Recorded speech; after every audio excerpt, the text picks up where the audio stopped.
Oh, it looks like we're ready to start. Good evening, everyone, and welcome to the Ann Arbor Area Transportation Authority Board of Directors meeting. It is December 15th, and we do have a quorum. The first item on our agenda is to approve the agenda. Does anyone want to make any changes, or are we ready to approve? Can I have a motion? Motion. Motion by Ryan, seconded by Rich. Second. All in favor, raise your hands. Beautiful. That passed unanimously. Next on our agenda is public comment. Deb, I see we have Mr. Bernard in the, would you like to speak? Sure, I'll say a couple of words.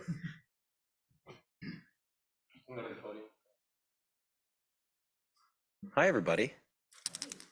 Nice to see you all.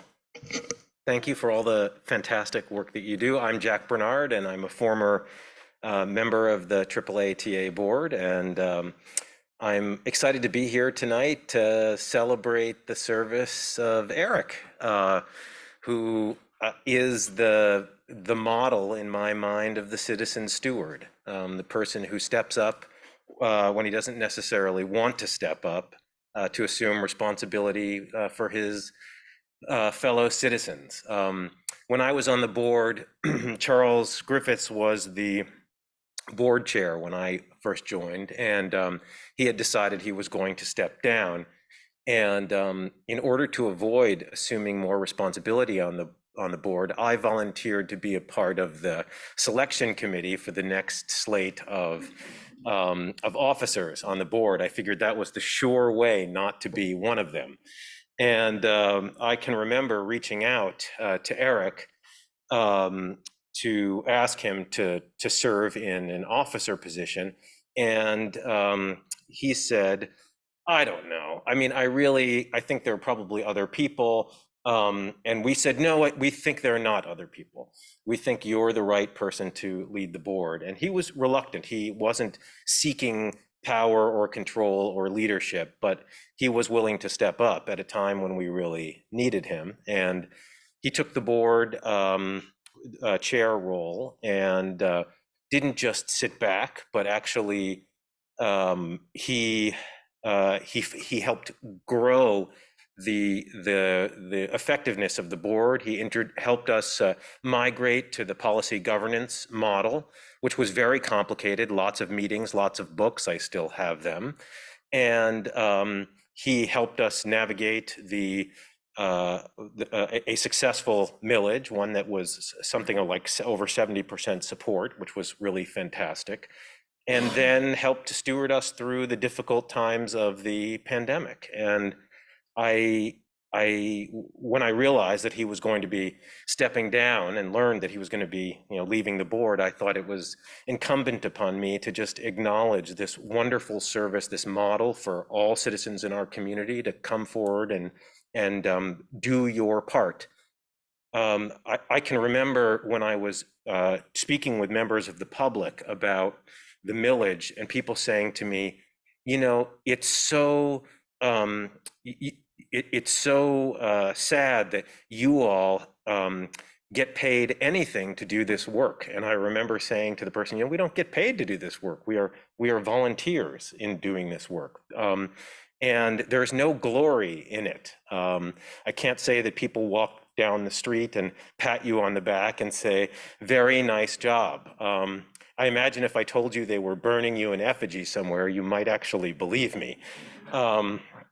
The work is its own reward. That is, knowing that you have contributed to your community, and I'm sure this is true for all of you, but I just couldn't help but come here to acknowledge Eric and his wonderful service to our community, and I thank you. Thank you, Jack. I appreciate it. Deb, do we have anyone on the line? We do not. Oh, interesting. It's a quick public comment. We're going to move on to general announcements. I believe Mr. Carpenter has one. Thank you, Madam Chair. Just wanted to introduce the newest member of our staff team, Ms. Monica Boot here. Online is our new manager of human resources. Some of you have had an opportunity to chat with her already, but I wanted to just have an opportunity for you to see her sort of in person. Welcome, Monica.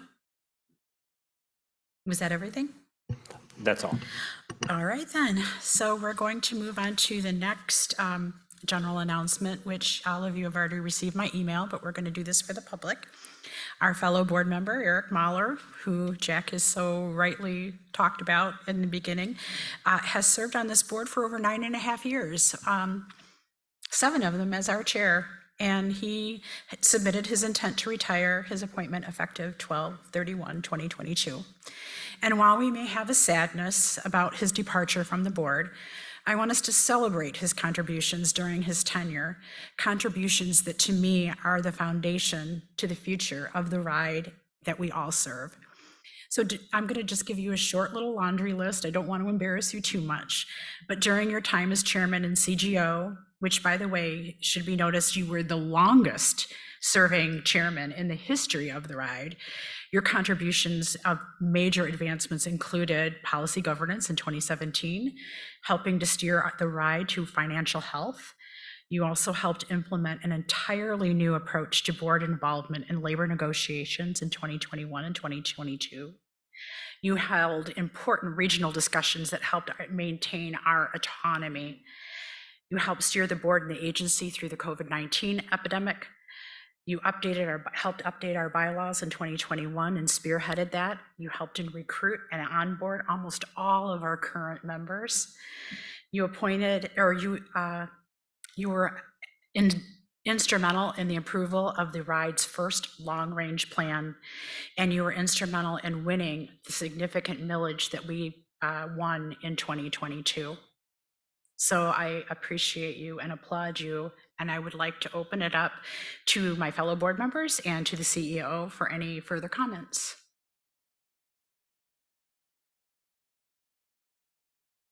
Go ahead, Kyra.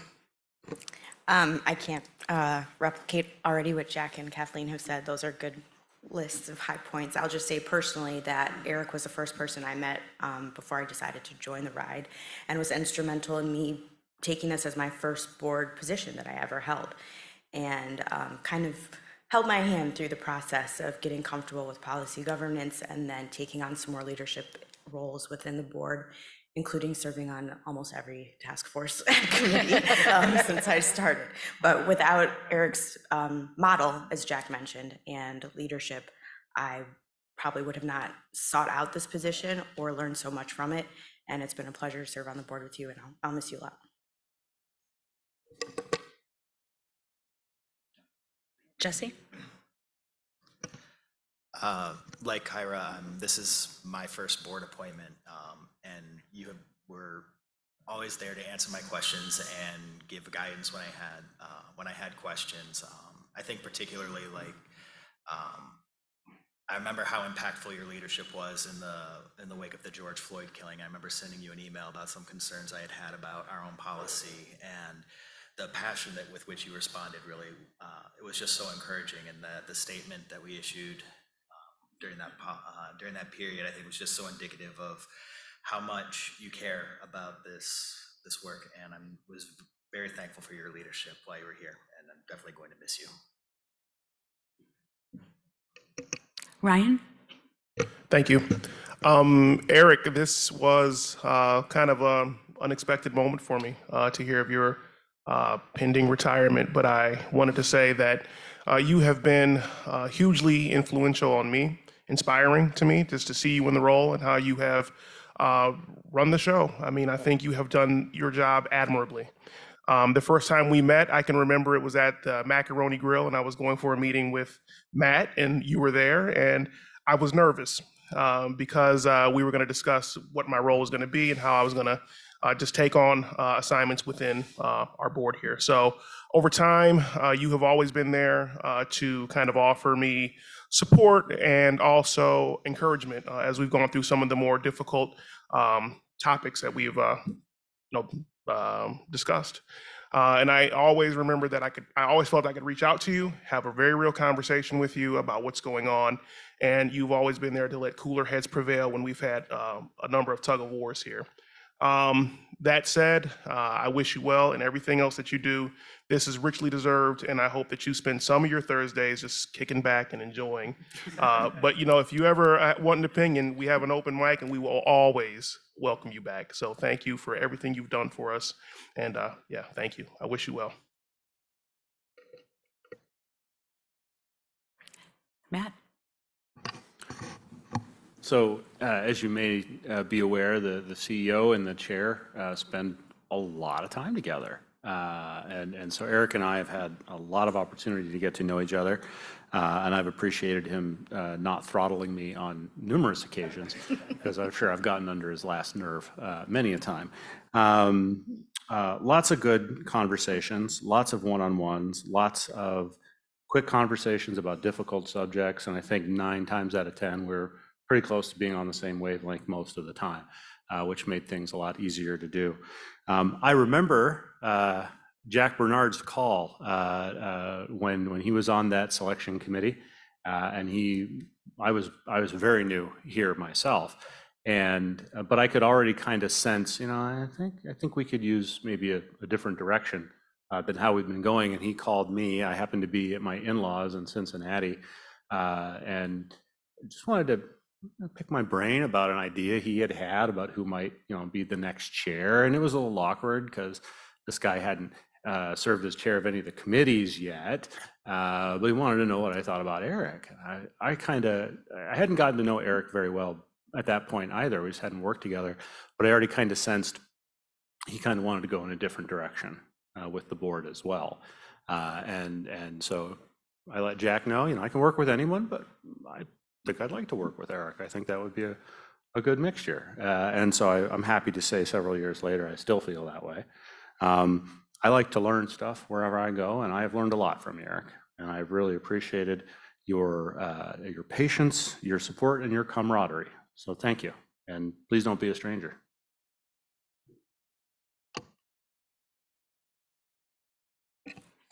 At this time, we'd like to present Eric with a small token of our appreciation. Oh. So can we have you come over here? Sure. Okay.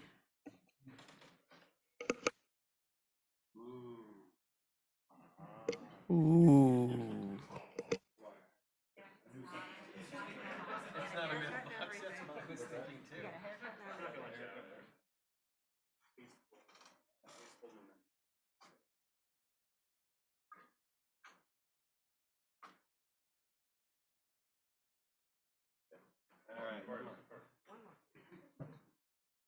This is the first picture I'm taking with this new phone. Come on.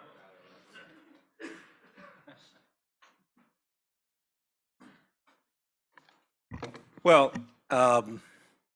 thank you all, and thank you, Jack, for your kind words. Jack and I had a lot of thoughtful conversations about, does this seem crazy to you? Is I the only one? And we had a lot of thoughtful conversations. But I had a lot of those conversations with many of you and past board members. I think when I joined the board, we lacked more than specific processes or outcomes. What I wanted to put into the organization and the board specifically were certain values, and those were transparency, the ability for anybody to raise an issue without feeling like this was a place that they would be heard. So openness, transparency, execution, results, and a principle that the North Star of the organization was always going to be what is best for the ride, not what is best for the CEO, what is best for any local elected official, any particular institution, not what's best for any particular board member, but what is best for the ride. And that helped me when I had trade-offs to make in terms of, right, I'm going to disappoint somebody with this decision, but what is best for the ride? And I could look in the mirror and be satisfied with that. So I think always that I can look in the mirror and say, I think I did what was best for the ride at all times. And I hope those values, more than any specific process or anything else, are the ones that keep going.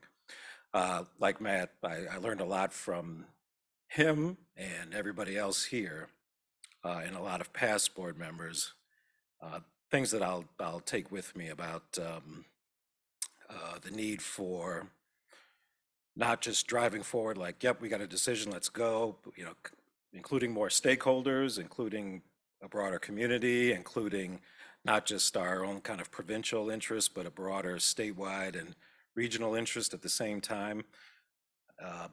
And I think more than anything, I just had fun doing this. I think, and I really enjoyed coming to every board meeting. I enjoyed everything we did, even as Ryan pointed out, we had a lot of struggles along the way, but I even enjoyed those, like working our way through them. And it was really because of the people on the board and the organization themselves. If the people I worked with here, I'm proud to call you all my colleagues, and I'm proud to have worked with you.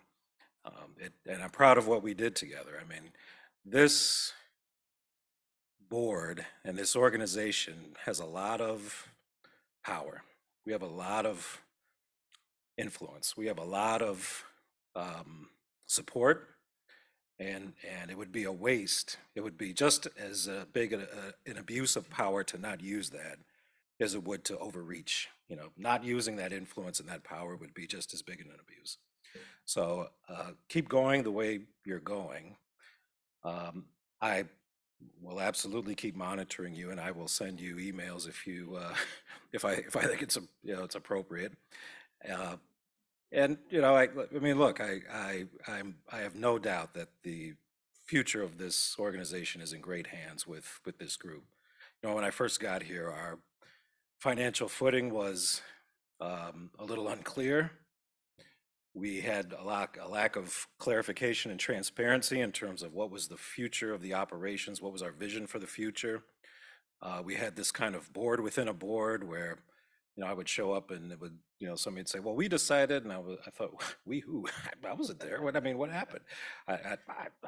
We who decided that? As Matt knows, and Jack remembers, we were approving janitorial contracts and tire purchases and things like that, just things that were so beneath what this board was capable of doing. And so to migrate to now, we have a very sound financial footing now and for the future. We have a very good community supported and approved long-range plan for the future. We have a great process in place for how we're going to govern this organization for the future. We have great people at the staff level who are going to execute that plan. So I thought this was the best time for me to leave because I think I've done everything I can do for this board. And I have no doubt that the rest of you will get it over the top into the future. So thank you for this. And when I say it's been my pleasure and my honor, I mean that. Thank you.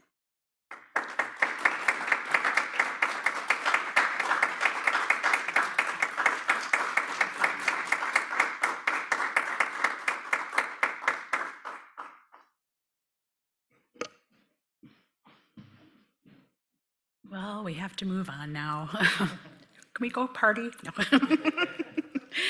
Next on our agenda is the consent agenda. Would somebody like to roll that in by a motion? I have Jesse, and followed by Kyra. All in favor, say aye. Or raise your hand, I'm sorry. Looks like it passed Looks like it passed unanimously. Thank you so much for that. Now we're into policy monitoring and development, and we are going to talk about the board's plan of work. I want to apologize to you because I noticed that it's the old plan of work that we have in here and didn't update from our discussions last month that came up. So I just want to refresh our memories. In last month, we talked about sustainability planning measures, ends and executive limitations. What more do we want to say? We also, someone raised, they wanted to talk about post-pandemic transit changes, what the new reality is for our agency and how do we go and build our ridership. And someone mentioned that they wanted to continue to utilize ROSE in an educational capacity for how we do our policy development. I'm going to put Simi on the spot because he's been in contact with myself and Matt with regards to the first item I read off, which was sustainability. Is that okay, Simi? And then we'll get this conversation started. Yeah, thank you, Kathleen. I think sustainability should be on our topic of work for the next year, potentially creating some policy around bolstering what we have currently in our ends, modifying that to make it more holistic for the organization as a whole. You know, there are incredible benefits to moving in a sustainable direction. There's community benefit. We've seen that on feedback from the various community outreach and surveys we've done. It doesn't preclude other work like ridership. Obviously, increasing ridership is a huge piece of achieving a sustainable community overall. So I think something around that should be there as well. My goal would be to have a more holistic end statement that would address all components of the organization and allows, you know, potentially reporting in terms of the greenhouse gas emissions from the organization as a whole, including the light fleet, support fleet, operations as well. I think there are the potential for some really significant return on investments there that can be used to fund our work with zero emissions buses. So in addition to the operational savings that those themselves can present. Just like Eric said, we've got a lot of public support, and I think as an organization, and there's significant support in wanting the ride to be more sustainable as well. So I think it would be an oversight to only focus on zero emissions buses and not something more holistic. So I'm happy to discuss this more as we move forward, but that's sort of my my overview. Thank you, Simi. Does anyone else have anything that they'd like to add to what Simi has said, or is there anything that's not being addressed in our current, what's currently before us that we'd like to see added to this, to next year? Okay, seeing no one, I would like to ask if you would be comfortable. We are having a governance meeting, and I think it might be important for us to start in a small group to maybe parse out which would be best as a work plan versus what would be best as educational at board meetings. Would that be okay with everyone? Does anyone have any objection? All right, I think that may be the best way to move forward. Then we'll talk about it. We'll get it more cohesive. We'll figure this out and get our plan of work up and running for next year and bring it to the board. The last thing that we will talk about with this then would be the governance committee can then put forth a plan in terms of asking you if we want to do 2 half days or a full day or whatever. But I think that's work that we can parse out in January. Wonderful. Next on our agenda are the task force updates. First up is ownership linkage with Mr. Chang. Rich? Hi, everyone. So fairly quick update. We did actually have our first task force meeting with the service committee. And one of the main things that we talked about was just going over our charter, which we pretty much are finalizing that. And then was really having discussion about who to focus on. And actually, it was a lot more in-depth discussion than, frankly, I originally thought we were going to have, but it actually was very educational and helped us actually really hone down who it is that we as a committee and as a board in particular are actually going to interface with. So now we're just coming up. The next step is to come up with that list, get it down on paper, and then start breaking it down into however granular that we actually want it to be. So that's one of the next steps. And then after that is really coming up with, I think it's going to be a pretty deep discussion around what it is that we want to bring up with those different owners that we want to contact. Is it going to be focused on ends? Is it going to be focused on X, Y, and Z? So that's our next steps. So our next meeting will be in January. Does anybody have any questions for Rich? All right, seeing none, we'll move on to our next agenda item, which is monitoring. Mike is not with us tonight, and he has tasked me with giving a verbal report. So the task force met at the beginning of December. We had some really good discussions around specifically how does the board, two things. How does the board follow up on policy monitoring that we feel needs to be addressed, not in the monitoring report itself, but in how the policies are drafted, written, do we need to make changes? So that has come up. And the other item that we discovered was we have an A, B, and C, which we discussed at our last meeting here. A was accepting the report as in complete compliance. We felt that the interpretations and the evidence were completely reasonable, so we picked A. And then B was how to, if we felt the interpretation was unreasonable, what policies were unreasonable and when can we expect the CEO to follow up on that? And then the third one was C, which was the evidence. Was the evidence reasonable? And if we felt the evidence wasn't reasonable, we would identify the policies that we felt were unreasonable and ask for updates and getting dates from the CEO on that. The one thing that was not on that form that we just received language from Rose Mercier was what happens when the CEO has said he's in noncompliance, but he said, my evidence is not compliant, but this is when I'm going to get into compliance. And so therefore the board agrees with that completely. So we've come up with language that specifically says the board accepts the monitoring report as in non-compliant, and with the understanding that we already have the dates from the CEO and in what areas he is non-compliant.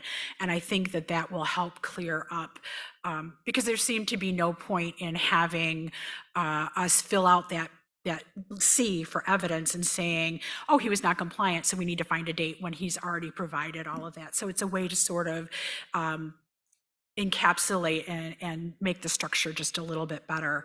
And with that, so I'm sorry that we are taking a little long on this. We had hoped to have an answer for you in a form for you tonight, but again, we received more information after our last meeting. So it's really important that we talk to Rose, we finalize it and bring you the final product rather than bring you something that is unfinished. So does anybody have any questions? Yes, Ryan. Thank you. So is it reasonable to expect that that language would be in place by next meeting? I would, yes, we are having a policy monitoring report meeting in the beginning of January. All of that information has been provided to the task force, and I think it's just a matter of knocking it out at that meeting and then presenting it to you in the next board packet for your deliberation and consideration. Thank you. Okay, then. Thank you so much. Deb, has Rose queued in? Okay, so we've asked Rose Mercier to be here with us tonight. Jesse is going to give a policy update verbal on 2.9, but just in case the board had any further questions, because Rose has put in some of her assessment in here and her thoughts that you might, if you want to, she's here as a resource for you to ask questions as well. So now I'll turn it over to Mr. Miller. Thank you, Chair. So the Service Committee meeting, we continued our discussion of Policy 2.9, and we are very fortunate to have Rose Mercier there to provide us with her updated thoughts and answer our questions. We're still very much, I think, in the framing and the structuring phase of this discussion. So it was I don't want to talk with Rose here. I might ask her to give her her thoughts much better than I could. But I would say in summation, it was that there are things. It's not that nothing in this that there are things in this policy that are probably best addressed in other policies. There are things in this policy that are expressed as means that it's going to be important for us to come down and figure out what is as policy governance says, what is the unacceptable situation that we are trying to prevent. She has some ideas, some suggested language, some ideas of where things could be rearranged, and I'm really looking forward to hammering that all out. And now I would, I guess, hand things off to Rose Mercier. Just I want to see if there's anything you wanted to add to this. All right. You did a great job summarizing. Yeah, absolutely. Okay, excellent. I guess I'll wait, take questions from anyone else on the board, or if there's anything that someone thinks I might have missed from our meeting. Oh, I will say one thing. Another part of this is that some of this is going to tie in, I think, very well with the ownership linkage, that some of it is the board's work, the maintaining those external relationships. And so there will probably be some examination or developing of governance. What do we call those? They're not governance limitations.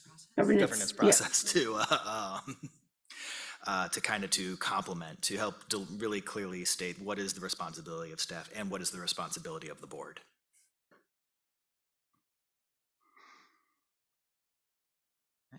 Did anybody have any questions while we have Rose here, or for Jesse?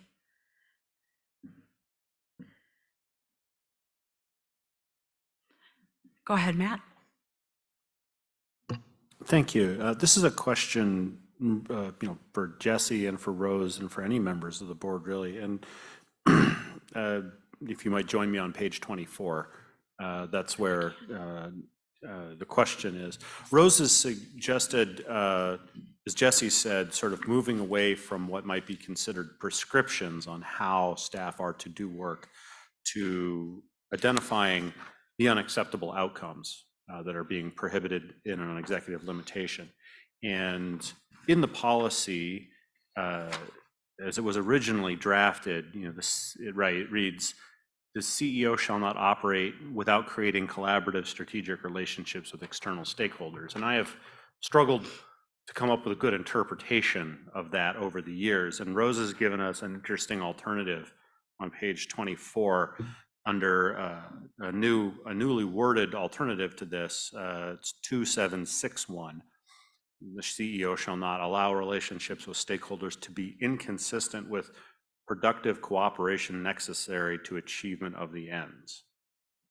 And as the guy who has to define what that means, I'm curious, from Rose or from Jesse or from any board member, I would have to break down the phrase productive cooperation necessary and provide you evidence that I have complied with that. And I think even in the service committee, we kicked around, that's maybe the start of this discussion, certainly not Rose's final recommendation. But I would be curious from Rose, Jesse, or any member of the board, if the goal is good relationships, are we getting closer to that without becoming prescriptive? And what are thoughts? Eric has his hand up. Yeah, I've been practicing law for a while. I have no idea what the hell that means. Yeah. Productive cooperation necessary. No, I think you might be just looking at it when I saw. I think it might be better off structuring it in a way that it focuses not on cooperation, but focuses on maybe an outcome instead. So instead of just saying productive cooperation necessary to achieve the ends, focus the relationship on just the achievement of the end. So it's hard, it's going to be almost impossible to define what is that cooperation necessary to achieve the ends, because sometimes that's going to be not so much, and sometimes that's going to be quite a big task. So there's no way for it's going to be very hard for Matt to interpret that. And I think it's going to be very hard for the board to disagree, even if they wanted to, with what that means. I mean, the outcome's going to be, it would lapse too easily into, did we achieve the ends? Yeah, then I guess the cooperation was good. Did we not achieve the ends? Well, I guess the cooperation was bad. So it would be, I tend to want to think, not to have double negatives in here, but you may want to just say something like, tend to be, allow relationships with stakeholders to be inconsistent or to misalign or not be aligned with the productive relationships to achieve the ends, or necessary to, or foster, what shall not allow the relationships to somehow be misaligned so that they are a hindrance to the ends instead of necessary to achieve the ends. That's, like, in other words, do no harm would be, instead of I need this to achieve the ends, just do no harm would be, I think, a better way, because this implies that you're going to have to go out of your way to get some cooperation level necessary to think, all right, I got to get some cooperation and buy-in level necessary. I'm not sure what that is and how I'm going to report that to the board. So I would, I guess, flip it to a do no harm approach rather than more of an affirmative kind of reach out. But that was my initial thought. So if Rose, I'm sorry Yeah. about that. no, that's okay. I mean, I think in the service committee, I probably was dissuaded by or persuaded by similar conversation that just getting rid of that particular suggestion was a not bad action. So we still have, that was the original, the piece that went to the service committee. And I think, as the conversation went on, it seemed like, yeah, it probably is, it doesn't really add anything to the policy. So No, I thank you for saying that, Rose, because I forgot to mention at the end, I think you could just do 27611 and that would be enough. I think you don't even need 2761. I think if you just had 27611, that's all you need. yeah, that's kind of where I think I landed as well in that conversation was, Matt, did you have any further concerns, or did this help address? No, this is very helpful. Thank you. I like just sort of brainstorming and kicking these ideas around.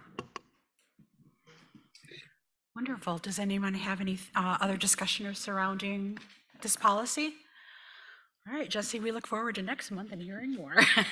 Good job. Next on our agenda is Monitoring Report 2.1, Treatment of the Traveling Public, and that will be brought to us by Mr. Carpenter. Thank you, Madam Chair. The monitoring report for treatment of the traveling public begins on page 30 of your packet. Service Committee did review and is recommending this be accepted as a level B, partially compliant, except for a couple of items noted that I will discuss.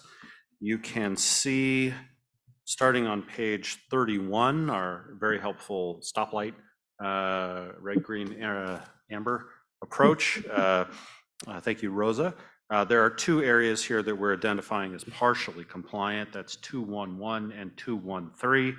Because there are some yellows on the board, the overall policy also gets a yellow. I'll touch on them very quickly. 211, which is on page 33 of your packet. This is being brought forward as partially compliant due to ongoing work to make most of our bus stops wheelchair accessible. This work is going to be ongoing for years, so it's not finished yet, so that's why this is partially compliant. It also had to do with a malfunctioning real-time information screen in the Blake Transit Center, which has been fixed now for several weeks. So thank you to everyone who brought that to our attention. 211 also, I think, is worth noting. A healthy discussion at Service Committee, and Jesse and I were talking about it even just this afternoon, about are bus stops a facility or not? And is compliance with ADA rules good enough? It may be any reasonable interpretation, but is it what the board wants? Because I can comply with the ADA technically by leaving a bus stop not wheelchair accessible. The ADA is a little weird like that. So do you want to do more? Our bus stops a facility. Jesse and I have had some good back and forth on this. I think I see his perspective a little differently after this afternoon, and I appreciate his patience. I think putting a pin in this and returning to it might be a worthy thing. It's a bit semantic, and I worry I might be overthinking it, but there's something there worth discussing. And then continuing on page 36 with policy 213, this is partially compliant because our real-time information was taken down by the cyber attack during the monitoring period. So during that period of time, we did not have real-time information for a couple of months. So that's why that is listed as partially compliant. I'm happy to say that is long since resolved. Your survey is on page 48. Is it 48? Goodness. Yes, 48. I think this may be the first survey you guys have done completely in the new format, where everybody did it. 6 board members, thank you all. I hope it was a useful experience. You'll see some of the comments on page 50 that I mentioned before. And I think that concludes my comments, Madam Chair. Happy to answer any questions the board may have. Does the board have any questions or comments for Mr. Carpenter? I'm not seeing any, but I want to chime in a little bit here, and I just want to say I appreciate your thoughtful thinking around the ADA. As a person with disabilities, to me, the ADA is the groundwork. It's very outdated, so much technology, and the way that we mobilize people, the way that persons with disabilities are becoming more and more and more involved in life because of the ADA. There are just things, it's just sort of like the bottom rung, and we want to be thoughtful about, okay, if we just achieve that, are we really doing what's morally right? So I really want to thank you for your attention to that and your thoughtfulness on that, because it's something that's important to me, and I would think that it would be important to all board members, because let's face it, I'm going to knock on my head here, we're all just one illness, car accident away from becoming disabled ourselves, or knowing a family member or a friend or whatever. So I just wanted to say thank you. So with that, if there is no questioning or comment, I understand that they said B, except for items noted, which was, let me look, was that 2.11 and what was the other one? Yes. And so would we agree that that's what we'd like to do? And if so, could someone put a motion on the floor for that? Yes, Eric. I move that we adopt this at level B, except for the items noted, in compliance except for items noted. Wonderful. Support. Seconded by Ryan. All in favor, please raise your hand. Fantastic. Thank you so much, everyone. And that leads us to our CEO report, 4.1. And it's only 7:15. Have I done something wrong? Don't speak too soon. Yeah, thank you, Madam Chair. I was noting the time myself, and I promise, with this last agenda item, I'll do my best to stretch it for an hour and 45 minutes. I know you look to me for a lot, and I'm not going to let you down tonight. So tuck in, relax. No, I'm kidding.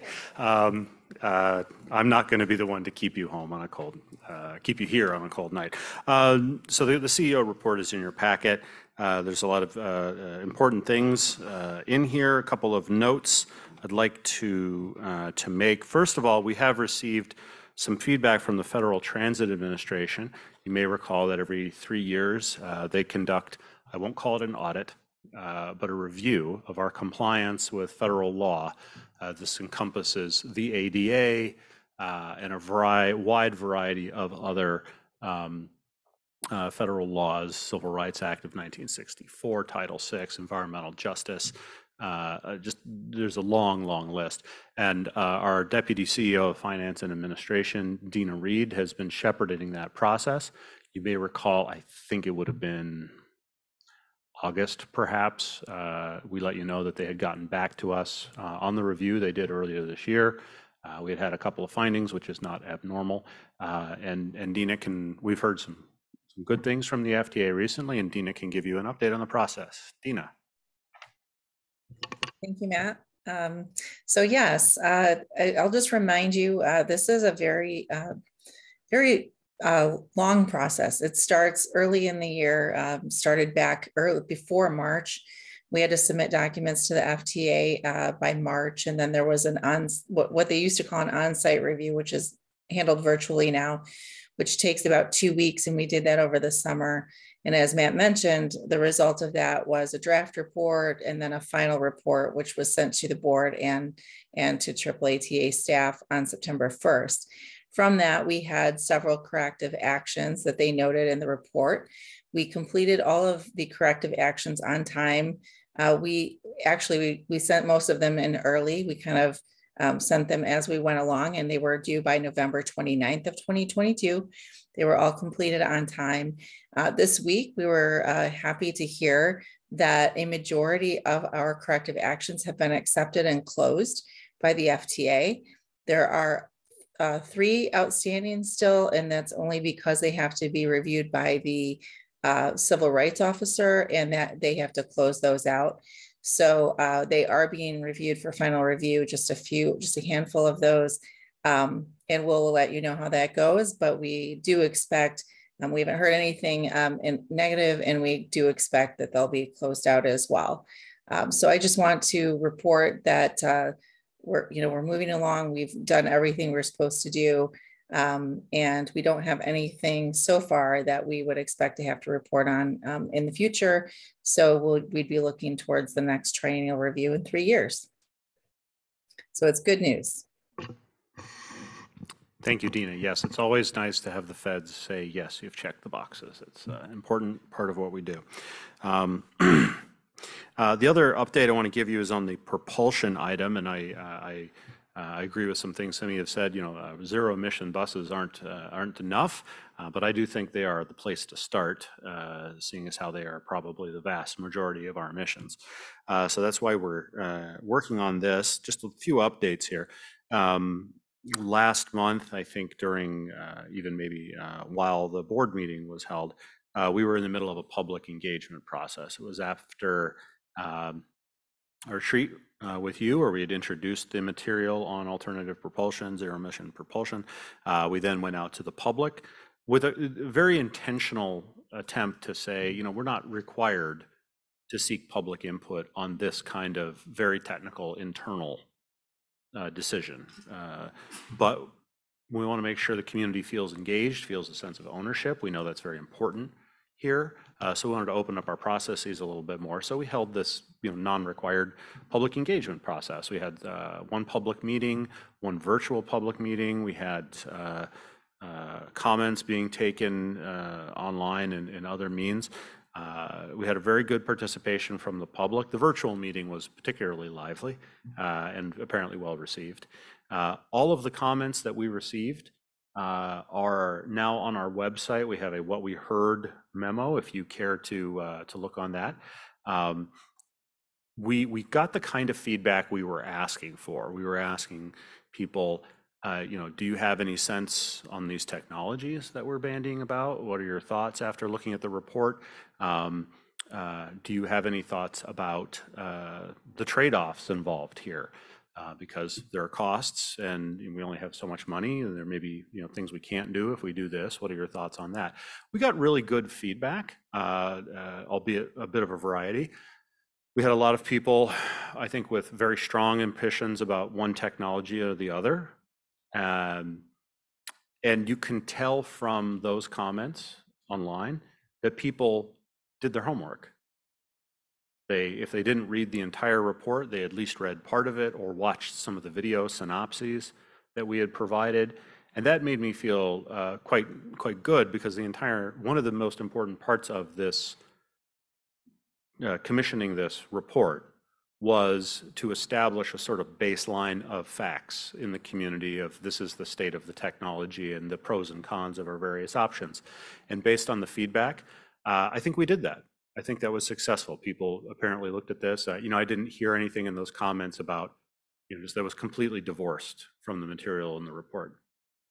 There was one gentleman who accused us of, what was it, powering the buses on unicorn flatulence, which I thought was okay. He used slightly different language, but there's some naysayers out there. I'll be, be honest about that. But only the one comment like that, which is pretty good from social media. You get what you pay for. So I was very happy with the process and the report. Based on the feedback, we did tweak the report in a couple of ways, but not in any substantial way from the version you saw before. I think we added, the one point I think that one commenter made was the greater impact of emissions from buses when you are in close proximity to the bus while you're standing at a bus stop. Like the immediate local air quality could deteriorate. So we said, okay, that's probably true. If the wind's not blowing really hard, it's probably true.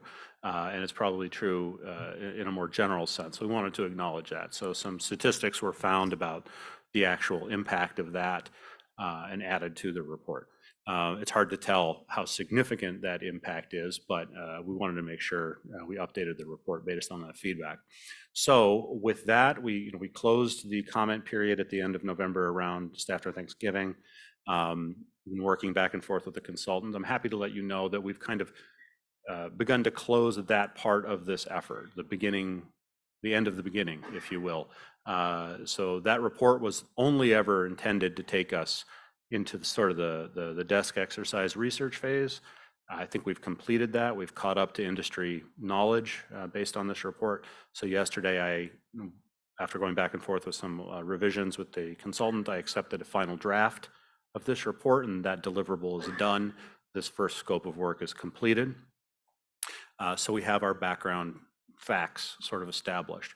What lies ahead of us, of course, if you'll remember the retreat, is still all of the decisions.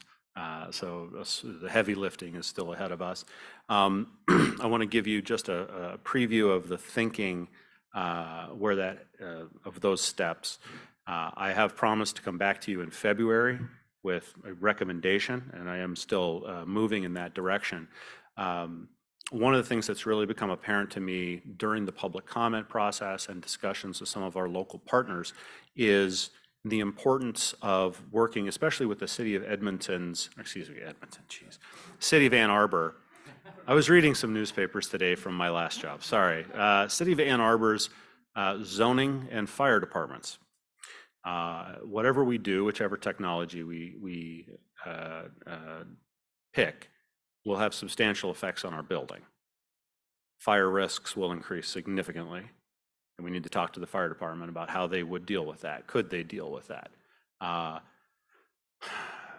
We'll need to talk to the zoning department and the planning commission probably about modifications to the building, because it's going to change the envelope of the facility, which is, you may remember, one of the litmus tests for whether or not I need to come back to you for approval. So definitely, once again, we knew it before, but proves it. Need to come back to you for approvals on that point.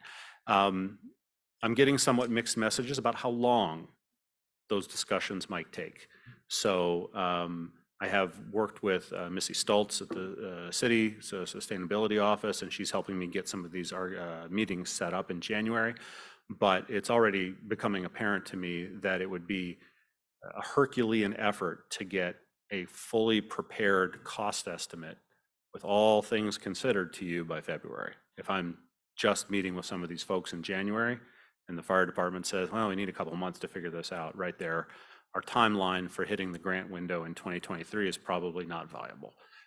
So what I am thinking about doing is setting our sights on the grant window in 2024 and giving ourselves a little more time to make sure we do this right, to get really good cost estimates nailed down. if I were to try to do it by February, there's no way I could do this without making some pretty big guesses on some unknown factors, and I'm uncomfortable with that. I don't think it would be prudent. I'm not sure I'd be complying with your policies. It also gives us more time to work with you, because board members had several, I think, important questions during the retreat, and there are some open questions about the trade-offs here with other capital projects and priorities that we need, I think, a little more time to suss out, probably to your satisfaction. So I'm thinking we need to give ourselves a little more time, think this through, do it right, and then have just a blow the doors off it grant proposal in 2024. This will also give us more time to work with our congressional delegation to make sure that's well received in DC. So that's not my recommendation. That's just what I'm thinking right now in mid-December 2022. So those are the updates from the CEO report. And I'm sorry I didn't stretch it an hour and 45 minutes, but if there are any questions, happy to answer them. Are there any questions from the board? Simi. I've just got one question, Matt.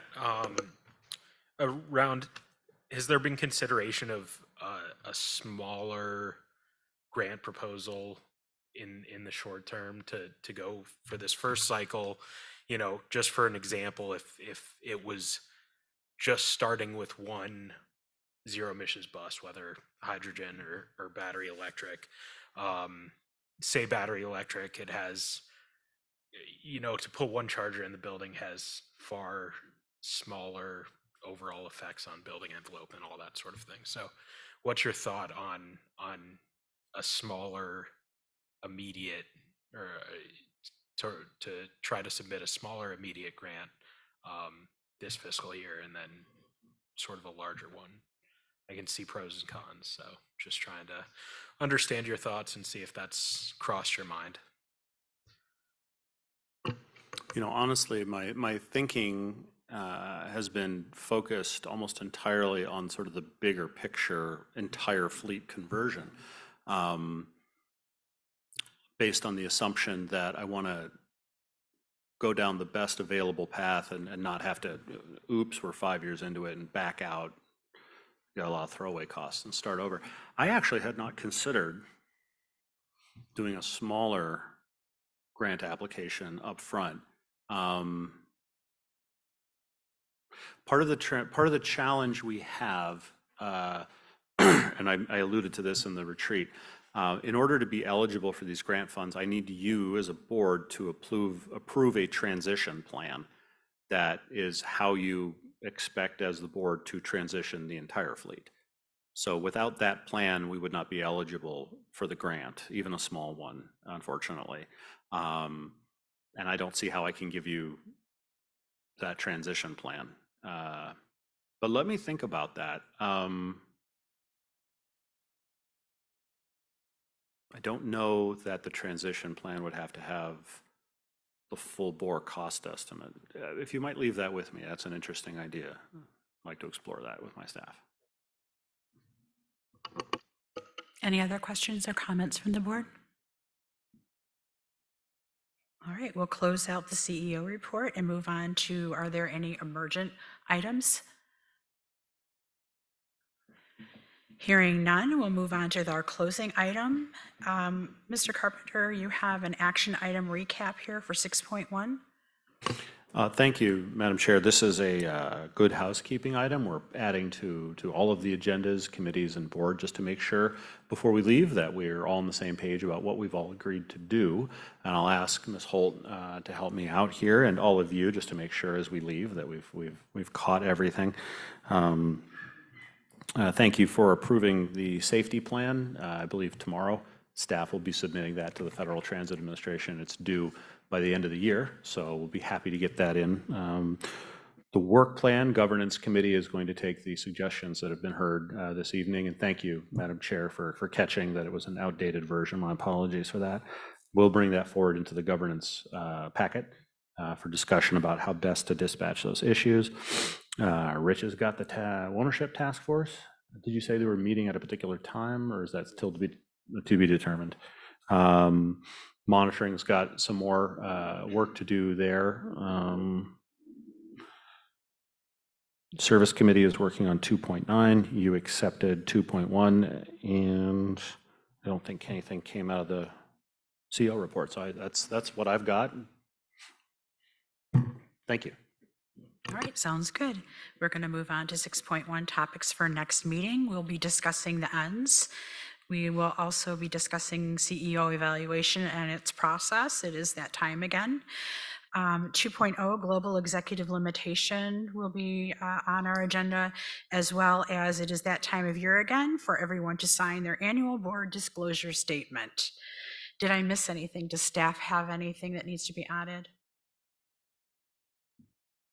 No? Okay, thank you so much. So now we're on to 6.2, public comment. Deb, is there anyone online at all? Or would Mr. Bernard like to speak again? No one has their hand raised. All right, we're going to close out public comment, and we are now adjourned, and I'm going to do this for Mr. Mahler.